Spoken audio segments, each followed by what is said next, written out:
Tonight, new details in the investigation into that tragic helicopter crash. As we get new chilling video of that sightseeing helicopter, we're learning more about the victims, a family of 5 from Spain.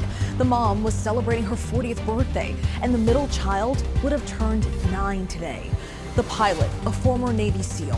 What investigators are looking at to try to find the cause. Also tonight, the burning wreckage of a small plane after slamming on a Florida road. And China striking back with a 125% tariff on all U.S. goods sold in China, but saying they won't play this game anymore. Who will blink first? They are profoundly remorseful. They are filled with remorse over what they did. And through that, they have become pretty remarkable people. The fiery hearing for the Menendez brothers, their lawyers arguing for resentencing, and the ABC News exclusive interview with members of the brothers' family, saying they're all on the same page. Fabio style people like J-Lo, Russell Crowe, Jackie Chan, Jennifer Love Hewitt, and the list goes on and on. People always would have to remind me, do you know who your dad is? Your dad is so cool. The stunning conclusion in the high-profile murder case. The wife of a celebrity hairdresser found guilty in the plot to kill her husband. A preview of an explosive 2020. Coachella-Carmageddon, as campers are stuck in lines for hours and hours as the star-studded music festival gets underway in the California desert. And no harm, no foul, the unexpected visitor to an Indiana pharmacy. From ABC News World Headquarters in New York, this is Prime with Linsey Davis. Good evening, everyone. I'm Stephanie Ramos in for Linsey Davis. Thank you so much for streaming with us. We begin with new clues in the mid-air tragedy that took 6 lives when this helicopter seemingly fell out of the New York City sky and plunged into the Hudson River. New surveillance video appears to show a jolt to the helicopter and a severed rotor. Divers are still on scene trying to recover pieces of the aircraft. The NTSB probing the helicopter's maintenance logs and reports that a large flock of birds was nearby. This video here is believed to be from inside the chopper, flying over the Hudson River in September. A look into what those on board would have seen. We now know it was a family on the flight celebrating a birthday by seeing the New York City skyline. The pilot has now also been identified as a former Navy SEAL with nearly 800 hours of flight time. And our Trevor Alt is tracking yet another fatal crash. A small Cessna plane slammed onto the streets of Boca Raton, Florida today, killing all 3 people on board. The FAA and NTSB are now investigating what went wrong after less than 20 minutes in the air. That story in just a moment, but first, here's ABC's chief investigative correspondent Aaron Katursky on the scene at the Hudson River again for us tonight. Tonight, new video obtained by ABC News shows the doomed sightseeing helicopter twisting in the air before breaking apart and dropping out of the sky. Watch the top left part of the screen. The chopper passes behind that high-rise, then appears to turn to its right and disintegrate. Pieces of the tail rotor flying, the main rotor spinning off as the helicopter plunges into the Hudson River, crashing upside down. Federal safety investigators are poring over the wreckage, and the Army Corps of Engineers is helping salvage pieces still in the water. Tonight, the NTSB is investigating reports of a large flock of birds in the area and is appealing for public help. If you want to contact us because you believe that you have information that could be pertinent to our investigation, please reach out to us. Apparent pieces of the helicopter are still floating here in the Hudson River. We can see writing on what may be part of the fuselage, along with cushions from the helicopter's seats. Every piece crucial to the investigation. The thing is, you never know when you're in an accident investigation. It might be one bolt, it might be one screw that would give you the key to finding out what exactly happened. The 17-minute flight ending in unspeakable tragedy for the family of 5 from Spain that was on board. Agustin Escobar and his wife Mercedes, both executives at global tech company Siemens, along with their 3 children, ages 4, 8, and 10. Today would have been the middle child's 9th birthday. They were celebrating the mom's 40th birthday. They were very excited. It's just really a sad story the more you learn about it. The pilot, 36-year-old Sean Johnson, a Navy veteran, posted this video on Facebook 2 weeks ago, showing himself flying over Manhattan. I don't know how to put it into words, just fun. He was just an amazing man. And that's, it's always good ones. The NTSB said he had 788 hours of flight time, but investigators are still calculating how much time he had spent in that particular helicopter. The operator, New York Helicopter Tours, has a good safety record. It flies hundreds of flights each week. There were 2 hard landings more than a decade ago, neither fatal. But this is the 3rd fatal tour helicopter crash here in the last 15 years.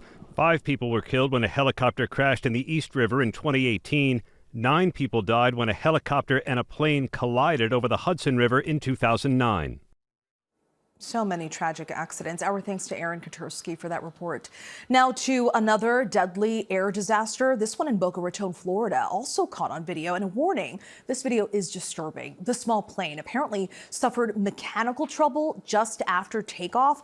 The pilot circled over and over again before slamming to the ground right near I-95. You saw that plume of smoke there.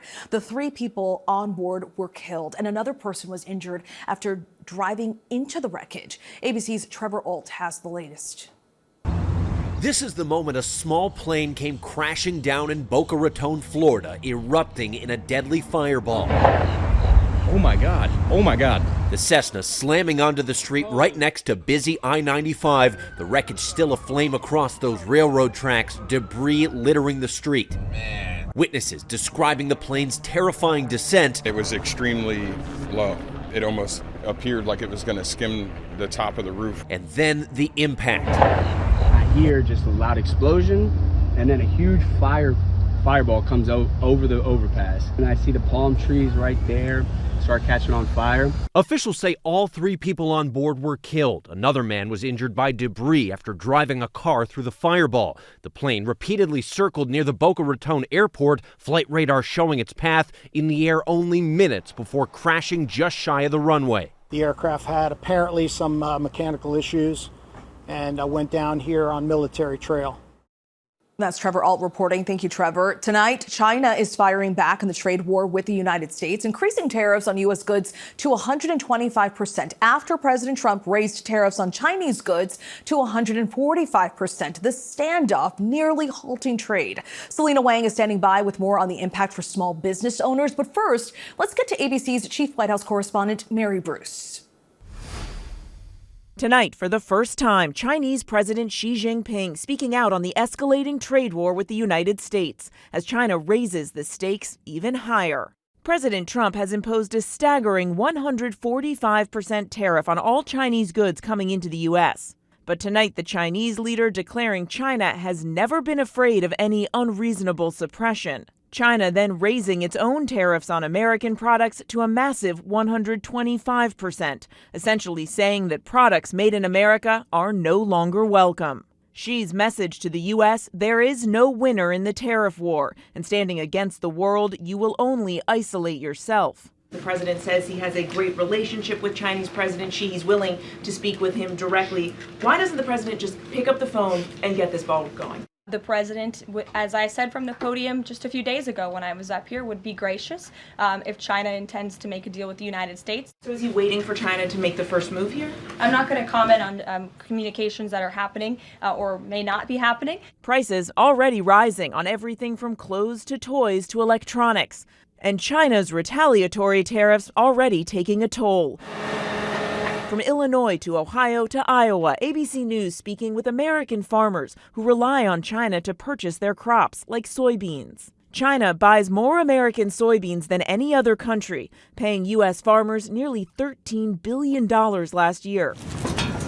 Farmers like Chris Gould in Maple Park, Illinois, telling our Alex Perez he's bracing for a big hit. When we lose our biggest customer, that has a significant impact on us. In Williamsport, Ohio, Scott Metzger, a sixth-generation farmer, worries China will now get their soybeans from other countries. It could have long-term consequences that we may never gain back from it. And Dave Walton from Wilton, Iowa, warns when farmers suffer, all of rural America suffers too. In Iowa, ag is the basis of our entire economy of the state. So you take that kind of revenue out and it hurts everyone. And Mary Bruce joins us now from the White House. Mary, talk to us about American consumer confidence with all this tariff uncertainty. Yeah, Stephanie, it's not just those farmers who are worried about the impacts of all of this. We are seeing this trade war taking a real toll on American consumer confidence. That number plunging down 11% since just last month. Stephanie, it is now at its second lowest level on record. Incredible. What a roller coaster. Mary, thank you. Thank you. Senior White House correspondent Selena Wang joins us now. Selena, this is ultimately a game of chicken, right? China now says it won't move the 125% number. Ultimately, who has more incentive to blink first here? Yeah, Stephanie, I mean, you're exactly right. This has turned into a standoff between two global superpowers, and neither side is backing down. So both sides believe they have the upper hand for different reasons. So Washington's view is that China is going to have to cave at some point because they rely on the massive U.S. consumer base for its exports. But China experts are telling me that Xi Jinping is looking at this, China's leader, and believes that they can weather this storm, that they can diversify their exports to other countries and get through this, thinking that President Trump is really going to blink first. Absolutely would. Let's talk about the small business aspect to all of this. There are so many small business owners that are caught in the middle. We've spoken to so many of them here on ABC News Live. You were actually at a toy shop today, and the owners there seem to be really concerned about this back and forth. What did they tell you? Yeah, I mean, caught in the middle of this, to your point, are so many small businesses, and the toy industry in this country is going to be one of the hardest hit. That's because we import more than 77%, about 77% of our toys sold in this country are actually made in China. So I walked through this entire store with the owner, Amy Rutherford, and she pointed out that virtually everything in her shop is either made in China or made with parts from China.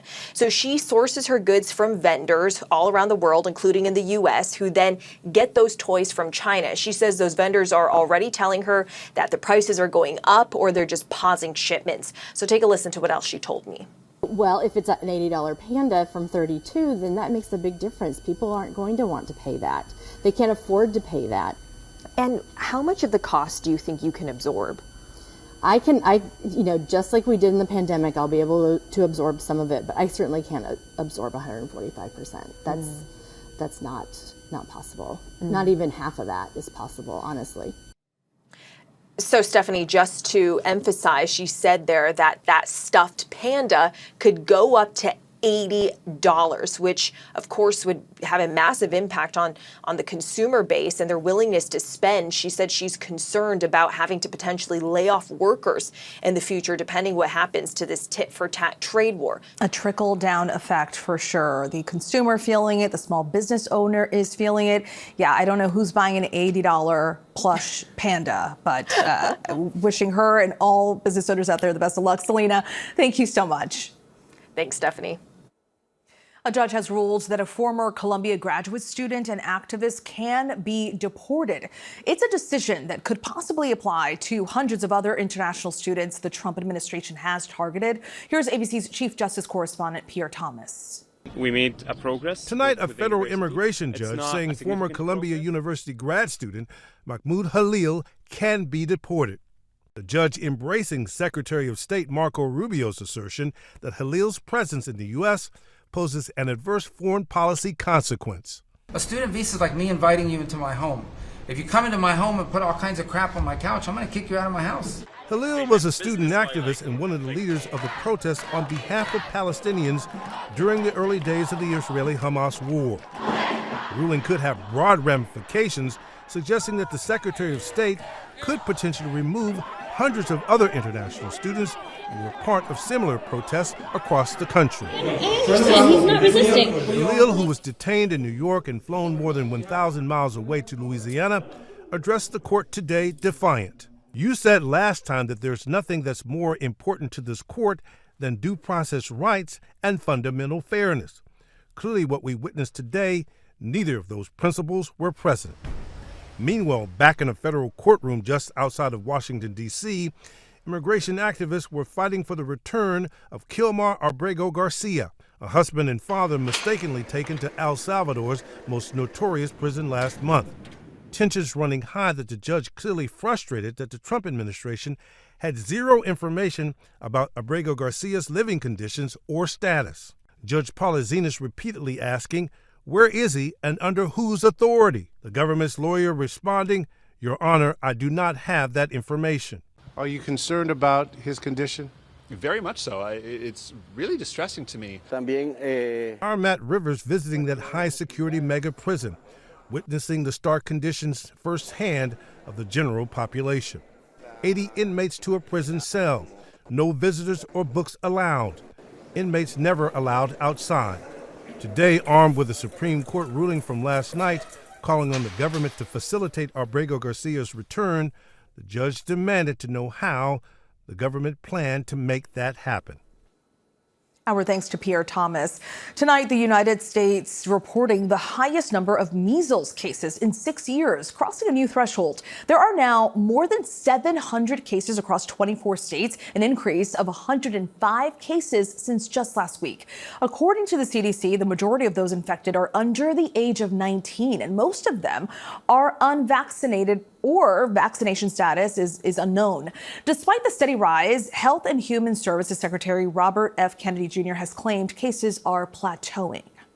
Joining us now is Dr. Alok Patel, ABC's medical contributor and physician at Stanford Children's Health.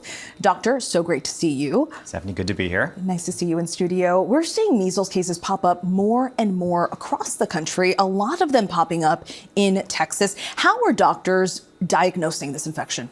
You know, Stephanie, you're absolutely right. We're surpassing 700 cases right now, and it seems like this number is going up every single time we check. Now, doctors can make a clinical diagnosis based on symptoms, potential exposures, including travel history, and also that telltale rash. But sometimes this is not so clear-cut, so there is also a nose and a throat swab and potentially a blood test. This is not only important for public health measures to actually look for these cases, but it's also important for giving people guidance, perhaps about isolation and also potential next steps when it comes to supportive care.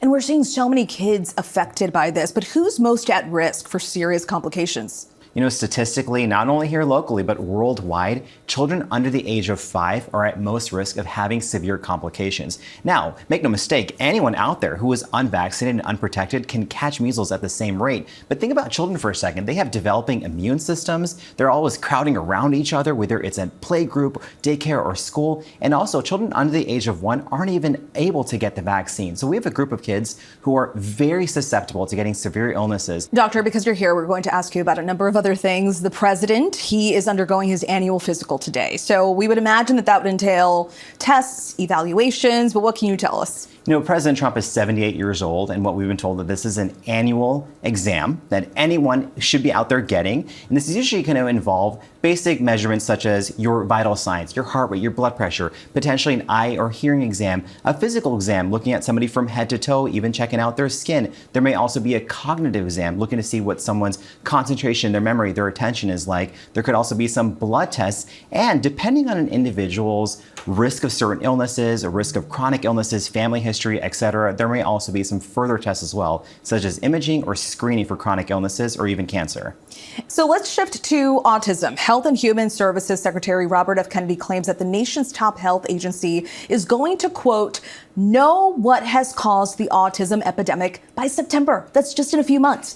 Kennedy, as you know, doctor, is a known vaccine critic and has pushed discredited theories that routine childhood shots cause the developmental disabilities. So what do you think? What do you think they'll find in September? You know, it's really hard to say. People need to remember that autism has been studied since the 60s. We've come a long way, and scientists now do believe that it is caused by an interplay between genetics, certain factors such as advanced maternal age potentially, and a whole host of environmental factors as well. So to think that we could find and trace this down to a single potential exposure within 5 months seems like an incredibly ambitious goal. And what people are hoping is that there will be transparency into this purported research, and it will be without special interests, cherry-picking data, and that we'll see some evidence-based recommendations if they even exist. Because the reality is that families out there want hope, but they want accuracy more so. And we want to make sure that we're giving people that evidence-based recommendation. And can we have a conversation about the fact that many people out there, especially families with children or loved ones who have autism spectrum disorder,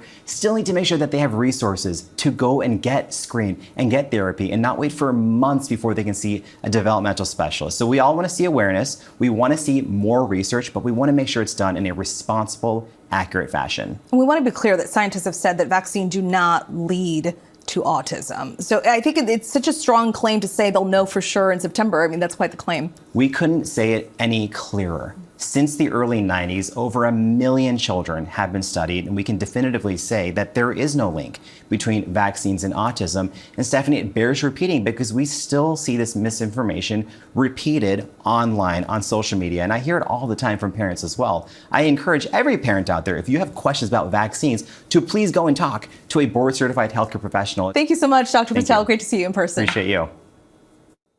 The Northeast is bracing for rounds of rain and snow with storms on the move up the I-95 corridor, Washington, D.C., Philadelphia, New York, and up to Boston through Sunday. The system is already slamming Princeton, Indiana. An EF1 tornado packing 105-mile-an-hour winds was on the ground there for more than a mile. Look at all that destruction. Meteorologist Lee Goldberg from our New York station WABC is here timing out these storms for us. Hey there, Lee. Hey, Stephanie. So it's that storm that has come eastward to the coast, and it's enhancing the rains now that are moving from the mid-Atlantic to the northeast. But then cold air gets wrapped in as it winds up off the coast. So now we have winter weather advisories from the Catskills of New York into the Berkshires, some of the higher elevations into New England. We're going to get a burst of snow later tonight into mid-morning Saturday, and that could drop up to 6 inches of snow, especially in elevations above, let's say, 2,000 or 2,500 feet. This low is strengthening. It's a soaking rain from D.C. to Boston from tonight into tomorrow, and then it moves offshore and weakens quite a bit. So after we get through tomorrow morning, the rain's very light, but it remains raw and chilly, temperatures way below normal all weekend long. And before that, up to 1 to 2 inches of beneficial rainfall along the I-95 corridor. Finally, some spring warmth for Monday and Tuesday in this part of the country. Stephanie? I'll take some spring warmth instead of some springtime snow. Thanks so much, Lee. Mm-hmm. In other news, the teen who was shot 9 times by police has now been declared brain dead. Police officers in Pocatello, Idaho, were called to a domestic situation on April 5th, during which 17-year-old Victor Perez, who is autistic and has cerebral palsy, approached officers with a knife from behind a chain link fence. Officers then opened fire. His aunt said the family is trying to determine what is next. Hearings for the resentencing of brothers Eric and Lyle Menendez brought crowds to Los Angeles. They descended on a courthouse, hoping to get a seat as the brothers joined by Zoom. Prosecutors showed graphic photos from the crime scene, painting them as liars. It comes as 8 members of the family spoke with ABC News as they push for the brothers' release. ABC Matt Gutman has more with them, as well as a look at how we got here and what could be next. The Menendez brothers still behind bars, awaiting what they hope is their ticket to freedom. The time has come. Jose Menendez's sole surviving sister breaking her silence for the first time in decades. You've held your silence for 35 years. For everybody, this is a story. For me, it's very personal. Those kids, they are like the boys that I didn't have. So it's time. 35 years is a long time. It's a whole branch of my family erased.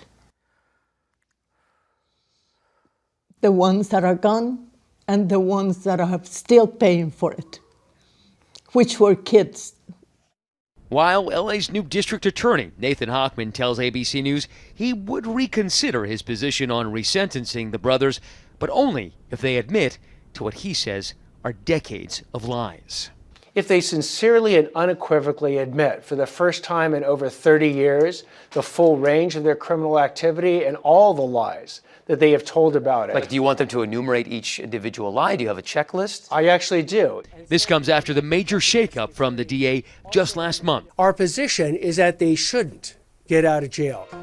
Hochman walking back the recommendation from the previous DA to reduce the brothers' life sentences for the shotgun murders of their parents, Kitty and Jose. Eric and Lyle are now 35 years into their sentences of life without parole, and they maintain their stance that they acted in self-defense after years of alleged sexual abuse by their father. LA County District Attorney Nathan Hochman's approach to the case when compared to his predecessor, George Gascon, can only be described as a complete 180. It's a complete different approach and view of the same set of facts. The new DA underlining that the brothers must admit their crimes and the decades of lies, which he believes includes their stance that the murders were in self-defense. What would they actually have to do? The essence of that checklist is that they'd have to finally admit after 30 years that they killed their parents willfully, deliberately, and in premeditated fashion, not because They believed that their parents were going to kill them that night. The first trial was in 1993 and ended a mistrial.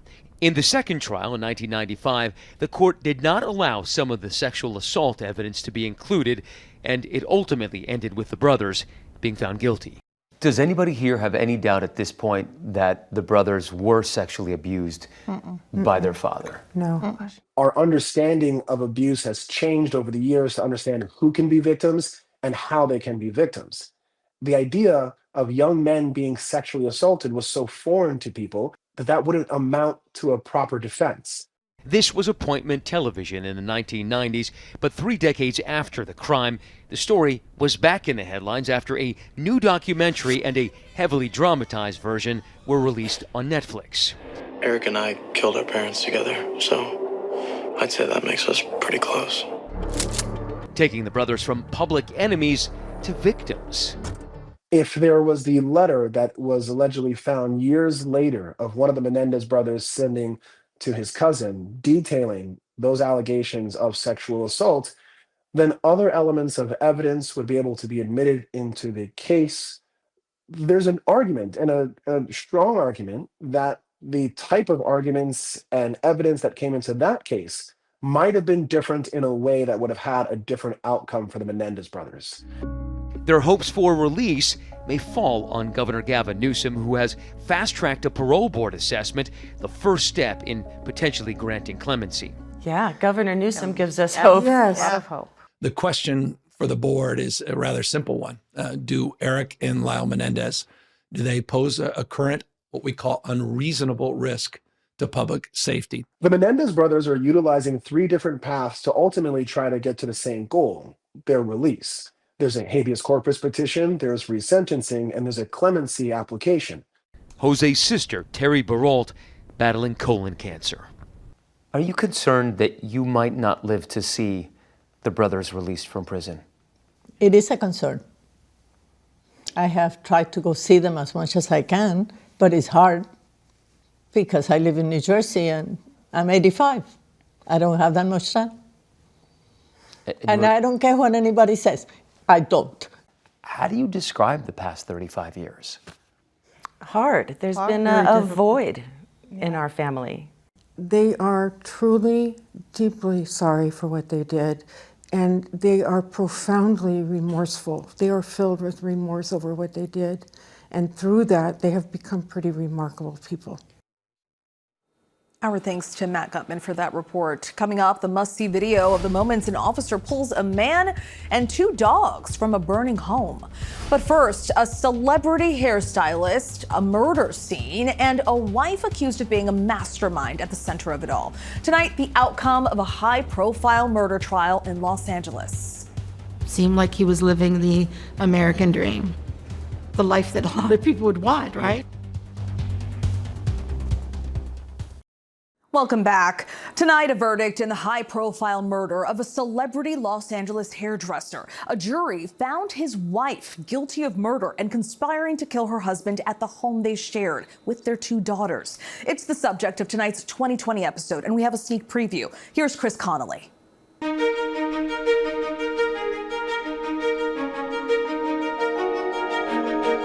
It's January 2017, after a weekend of rain. It's a sunny Monday. And as 16-year-old Isabella Cementilli pulls up to her family's house in Los Angeles, it's about 5 p.m. 3 minutes later, Isabella is screaming into her cell phone.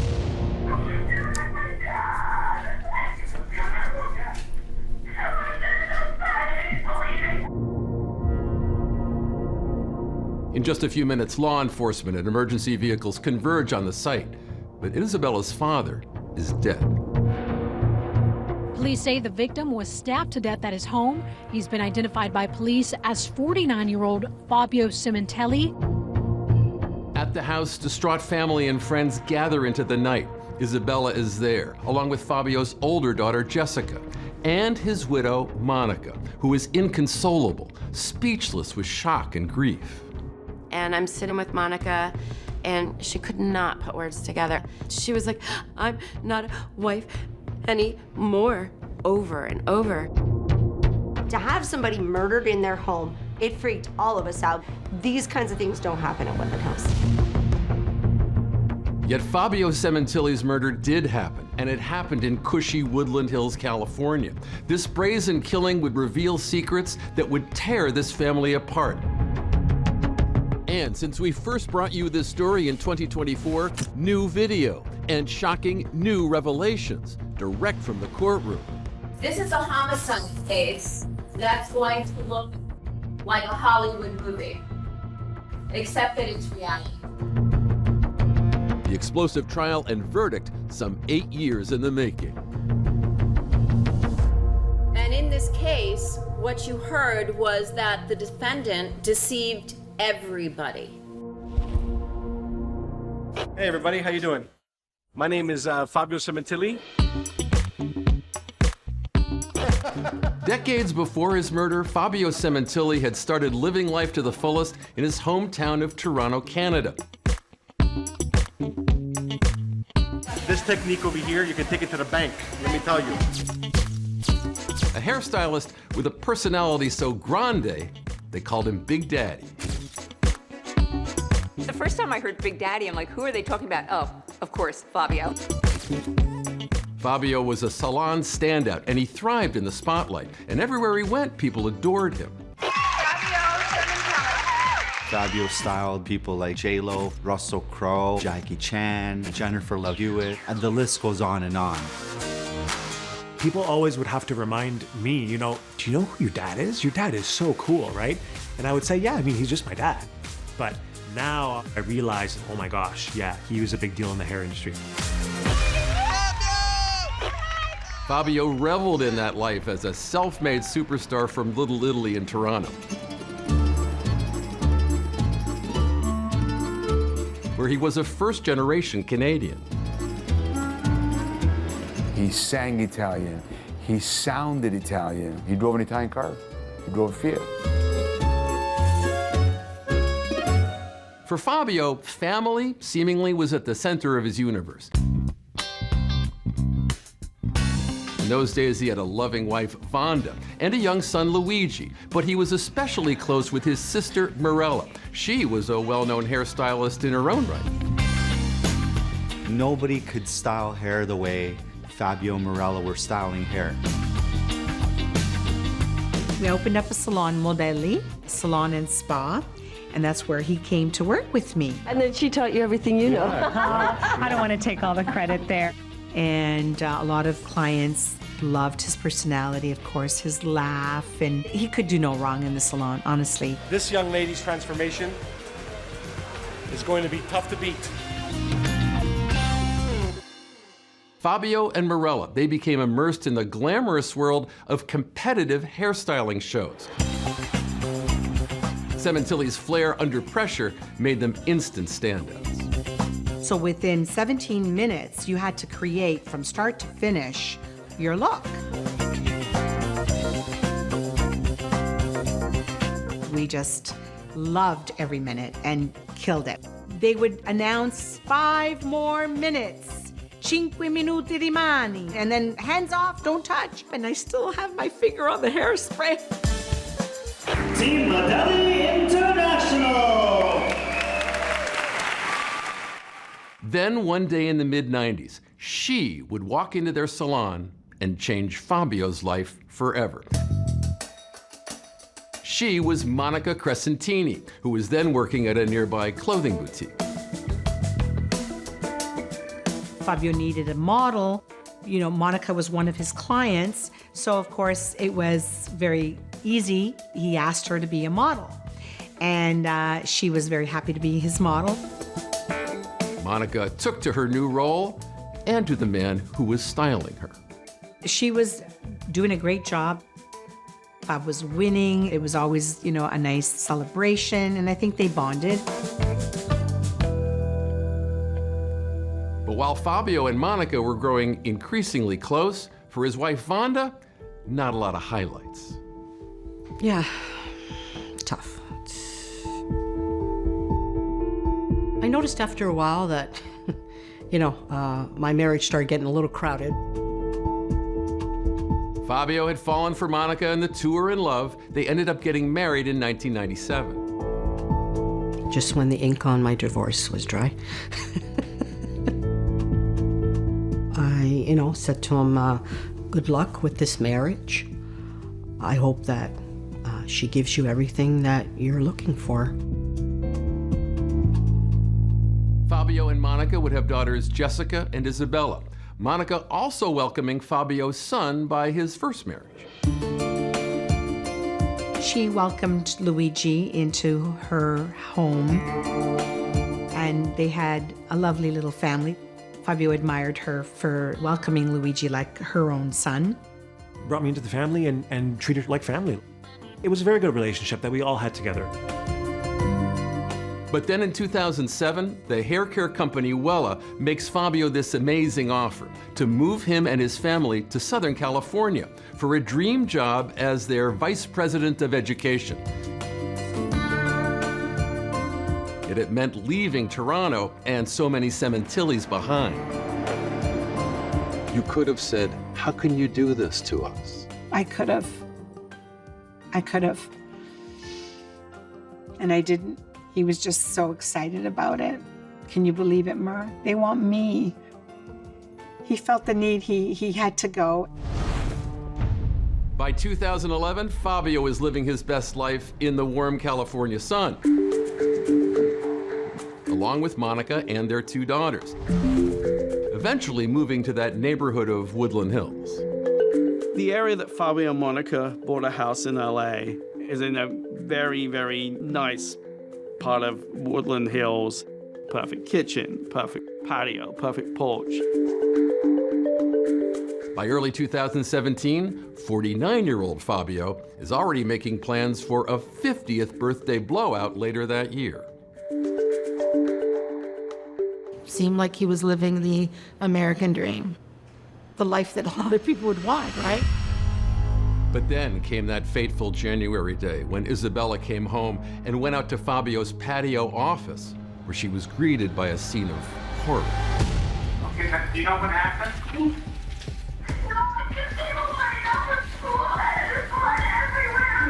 Now the question on everyone's mind, who would murder Fabio? And why? Okay. Dad.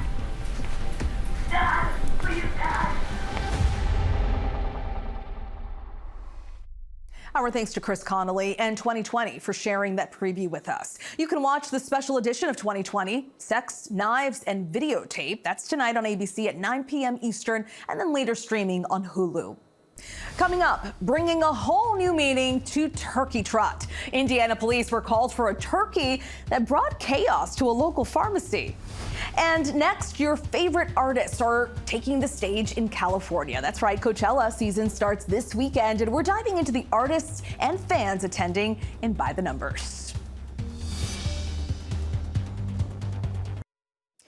And on this Friday, we want to take you to Indio, California, where the Coachella Valley Music and Arts Festival is now getting underway. And if you're not attending the High Fashion Fest in person, let's kick it off by the numbers. The popular festival takes place over 2 weekends this year, and today is day one. With attendance numbers often reaching 125,000 people per day, it is one of the largest and most profitable music festivals here in the U.S. The Coachella 2025 lineup features 144 artists, including Lady Gaga, Post Malone, Green Day, and Ed Sheeran.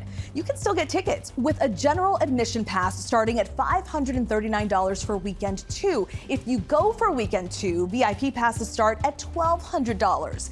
Then there's the cost of parking. If you want a guaranteed spot near the entrance, preferred car camping costs $390. And beware, campers trying to get to the festival on Thursday were stuck in a massive traffic jam, some for more than 8 hours without access to water or restrooms. I've seen people pass out through heat exhaustion. It's just chaos. We've been here personally since 3 a.m. and this is crazy. It's literally almost 11. They got to be careful. Temperatures in Indio are expected to exceed 100 degrees today. Here's some good news for music lovers. The Coachella live stream is free to watch on YouTube. I will be tuning into that. Well, coming up, our intimate conversation with global superstar and Dominican-American Prince Royce ahead of the release of his new single, and also in the wake of that deadly nightclub roof collapse, sending shockwaves across the music industry. And also coming up, why this California firefighter and father is now raising awareness about a dangerous pregnancy complication.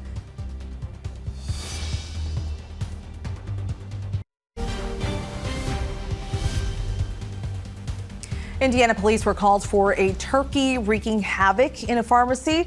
The stomach-turning reason why 1,700 pounds of butter are being recalled, and a husband raises awareness about the pregnancy complication that took his wife's life. These stories and more in tonight's rundown.